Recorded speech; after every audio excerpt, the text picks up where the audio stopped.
स्वागत है आपका भारत वॉइस में। नीतीश कुमार के बिहार में क्या कोई बहुत बड़ी साजिश रची जा रही है?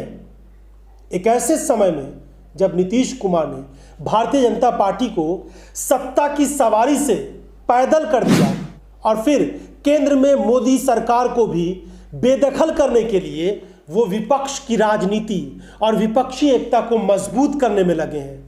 ऐसे में उनके राज्य बिहार में किस तरह की साजिशें रची जा रही है? क्या उस बिहार में ऐसा माहौल बनाने की कोशिश की जा रही है कि नीतीश कुमार उस अपने राज्य में ही बुरी तरीके से उलझ जाएं, बदनाम हो जाएं, बिहार में अपराध और इस तरह का माहौल खराब हो जाए, लोगों में दहशत का माहौल बन जाए और फिर नीतीश कुमार बुरी तरीके से बदनाम हो, महागठबंधन की सरकार बदनाम हो, जंगल राज के नाम पर, अपराध के नाम पर और इस तरह के बहुत सारे आरोप लगाकर इस पूरी सरकार को बदनाम कर दिया जाए? क्या इसी तरह की कोई साजिश रची जा रही है? और इसी साजिश का कोई हिस्सा बेगूसराय का कांड था। 4 सरफिरे मोटरसाइकिल पर सवार होकर 30 किलोमीटर तक 45 मिनट तक गोलियां बरसाते रहे। मकसद था राज्य में दहशत फैलाना और इस दहशत के पीछे क्या कोई राजनीतिक षड्यंत्र था? इस बात का कहा जा रहा है कि बहुत जल्द खुलासा हो जाएगा, क्योंकि इसमें जिस तरह के हालात और जिस तरह की जांच अभी तक सामने आ रही है उसमें कई सारी चीजें ऐसी समझ में आ रही है जिससे लगता है कि ये कोई साजिश रही होगी। वैसे इस पूरे मामले में अब अपराध से ज्यादा राजनीतिक एंगल नजर आ रहा है। देखिए कांग्रेस और राजद के नेता किस तरीके से इस पूरे मामले में एक बड़ी साजिश की आशंका जता रहे हैं।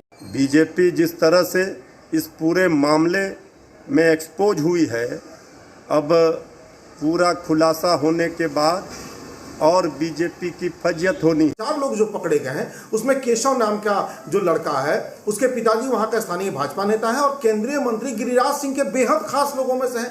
बाकी 3 बच्चे जो पकड़े गए हैं उनके भी परिवार के लोग भाजपा से जुड़े हुए हैं, खुद गिरिराज सिंह जी से जुड़े हुए हैं। तो क्या बिहार में सचमुच जात और धर्म के आधार पर कोई बंटवारे की राजनीति कर रहा है? इस तरह के हालात बिहार में बनाए जा रहे हैं कि आने वाले दिनों में ये सरकार बुरी तरीके से बदनाम हो जाए। राष्ट्रीय जनता दल के ट्विटर हैंडल, जो आधिकारिक ट्विटर हैंडल है, उससे एक ट्वीट किया गया है, उसको गौर से सुनिएगा। अपराधियों का कोई जाति धर्म नहीं होता, लेकिन गोदी मीडिया तथा गुंडों की पार्टी बीजेपी और उसके नेता अपनी सहूलियत एवं राजनीति के हिसाब से अपराधियों की जाति धर्म का प्रयोग करते हैं।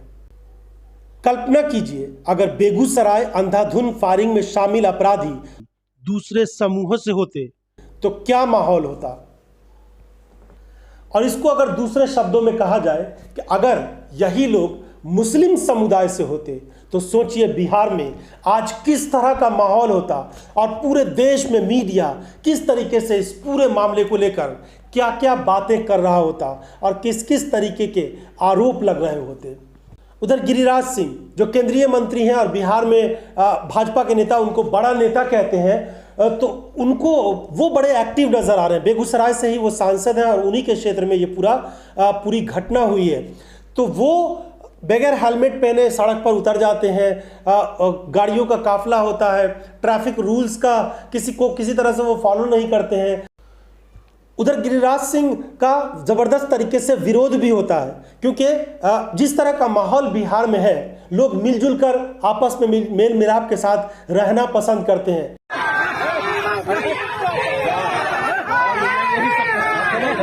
यही सब कहाँ है? आप भाई नहीं है, समझ रहे हैं। तो इस मामले में सत्ता पक्ष की तरफ से जो आरोप लगाए जा रहे हैं बीजेपी पर, उस पर गौर करने की जरूरत है कि जिस तरह से ये पूरे 4 लोग जिन लोगों को गिरफ्तार किया गया है, जिनमें युवराज है, सुमित है, केशव उर्फ नागा है, चुनचुन उर्फ बॉस है, इन तमाम के बारे में ये कहा जा रहा है कि इनके किसी न किसी तरीके से संबंध भारतीय जनता पार्टी के साथ है। इनमें से 1-2 युवा के बारे में, गिरिराज सिंह के बारे में भी ये कहा जाता है कि उनके साथ भी संबंध है। इन सब मामलों में बहुत ज़्यादा अभी जानकारी नहीं है, लेकिन जिस तरह की बातें सामने आ रही है उससे ये बात लगता है, इस तरह के आरोप लग रहे हैं कि भारतीय जनता पार्टी के साथ ये लोग संपर्क में हैं। तो अगर ऐसा कुछ हुआ है तो सच में क्या इसके पीछे कोई बड़ी साजिश थी? लोग जो पकड़े गए हैं उसमें केशव नाम का जो लड़का है, उसके पिताजी वहां का स्थानीय भाजपा नेता है और केंद्रीय मंत्री गिरिराज सिंह के बेहद खास लोगों में से हैं। बाकी 3 बच्चे जो पकड़े गए हैं उनके भी परिवार के लोग भाजपा से जुड़े हुए हैं, खुद गिरिराज सिंह जी से जुड़े हुए हैं। इसके पहले देखिए नीतीश कुमार ने कैसे कहा था कि जहां पर ये गोलियां चली हैं वो लोग पिछड़ी जाति के थे, उससे आगे बढ़िए तो मुसलमानों का वो इलाका था। तो वहां पर किस तरह से ये सब किया गया, इन सब पहलुओं की जांच हो रही है। और क्या ये कोई बड़ी साजिश तो नहीं थी? तो बहुत साफ है, इसलिए एक एक चीज को और अलर्ट होकर के देखना पड़ेगा। और वैसे तो पूरे तौर पर हर जगह सब चीजों को देखा जा रहा है, और जहां से हम लोगों ने कर दिया है कि पुलिस का जिम्मेवारी हमने दे दिया है कि साहब इसको काम करना है। याद है तो इस समय बिहार पुलिस की एक बड़ी कामयाबी, और बिहार पुलिस ने जिस तरीके से काम किया है उसकी प्रशंसा करनी होगी कि उन्होंने 3 दिनों के अंदर में ही इन तमाम आरोपियों को पकड़ लिया, और उसके बाद से इस पूरे मामले में जो गाड़ी थी उसको रिकवर किया है, जो पिस्टल थी उसको रिकवर किया है।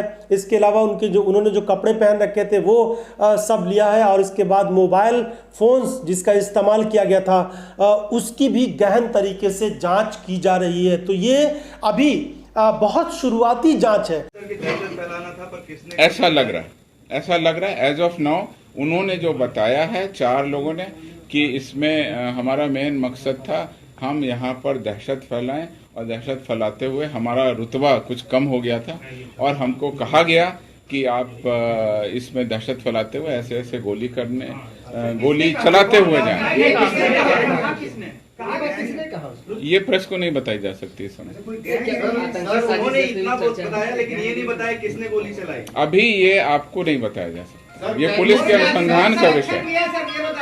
कोई भी तो अभी बहुत सारे लोग ये कह रहे हैं कि जो डीजीपी है या एसपी है बहुत सारे सवालों का जवाब नहीं दे पा रहे हैं। जाहिर सी बात है, अभी गिरफ्तारी हुई है, गिरफ्तारी के चंद घंटे भी नहीं बीते हैं, 3 दिन भी नहीं बीते इस पूरी वारदात को, और इसके अंदर ही पुलिस ने इनको गिरफ्तार किया है। बहुत सारी चीज़ें पूछताछ होगी, उनके मोबाइल की पूरी गहन जांच होगी, बहुत सारी चीज़ें और जानकारी में आएंगी, तब और विस्तृत जानकारी मिल पाएगी। लेकिन इस वक्त जिस तरह के सवाल किए जा रहे हैं मीडिया की तरफ से, गोदी मीडिया की तरफ से, सोचिए क्या किसी भाजपा शासित राज्य में पुलिस अधिकारियों से इस तरह के सवाल कर सकते हैं ये लोग? बिल्कुल नहीं करते हैं। लेकिन बिहार में महागठबंधन की सरकार है, वो मुख्यमंत्री पर भी सवाल उठा रहे हैं, पुलिस पर भी सवाल उठा रहे हैं। अच्छी बात है, लोकतंत्र में इस तरह की चीज़ें होनी चाहिए। और अगर इस तरह से सवाल मीडिया भी करेगा, विपक्ष के नेता भी करेंगे, तो फिर ये एक अच्छा माहौल होता है जहां पर सरकार को अपनी जिम्मेदारी का एहसास होता है। लेकिन उसी चीज़ को अगर किसी साजिश के तहत अंजाम दिया जाए तो वो गलत हो जाता है। ये होना चाहिए, विपक्ष मजबूत होना चाहिए, विपक्ष सवाल करते रहना चाहिए।